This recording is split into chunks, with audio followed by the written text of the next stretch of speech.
Hi guys, welcome back to my channel. இன்னைக்கு நம்ம share பண்ண போற ரியல் லைஃப் பார்ட்னர் அப்படின்னு சொல்லிட்டு பார்க்கும்போது விஜய் டிவில டெலிகாஸ்ட் பண்ண ஒரு பிளாக் பூஸ்டர் ஹிட் கொடுத்த சீரியல்ல ஒன்று தான் காதலிக்க நேரமில்லை.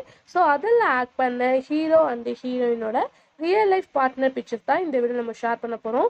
ஆல்ரெடி இதே மாதிரி நம்ம நிறைய சீரியல்ஸ்க்கு ஷேர் பண்ணியிருக்கோம். ஸோ நீங்கள் வாட்ச் பண்ணணும்னு நினச்சிங்கன்னா எண்டு ஸ்கில்ல வீடியோ லிங்க் வரும், கண்டிப்பாக செக் பண்ணி பாருங்கள். ஸோ அது மட்டும் இல்லாமல் நம்ம ஒரு சீரியல் எடுத்துகிட்ட எல்லா ஆக்டர்ஸையும் நம்ம இன்க்ளூட் பண்ணி தான் ரியல் லைஃப் பார்ட்னர் ஷேர் பண்ணுவோம், நிஜ கணவன் மனைவி. பட் இந்த சீரியலை பார்க்கும்போது எனக்கு நிறைய பேரோட பிக்சர்ஸ் சரியாக கிடைக்கல. அதனால் ஒன்லி ஹீரோ ஹீரோயின் மட்டும்தான் ஷேர் பண்ணியிருக்கேன். ஸோ கொஞ்சம் அட்ஜஸ்ட் பண்ணிக்கோங்க. இதே மாதிரி உங்களுக்கு பிடிச்ச சீரியல் தெரிஞ்சுக்கணுன்னா சீரியலோட நேமை கமெண்ட் மென்ஷன் பண்ணுங்கள். வீடியோ பிடிச்சா லைக் சப்ஸ்கிரைப் பண்ணிக்கோங்க. இப்போ வாங்க வீடியோக்குள்ளே போகலாம்.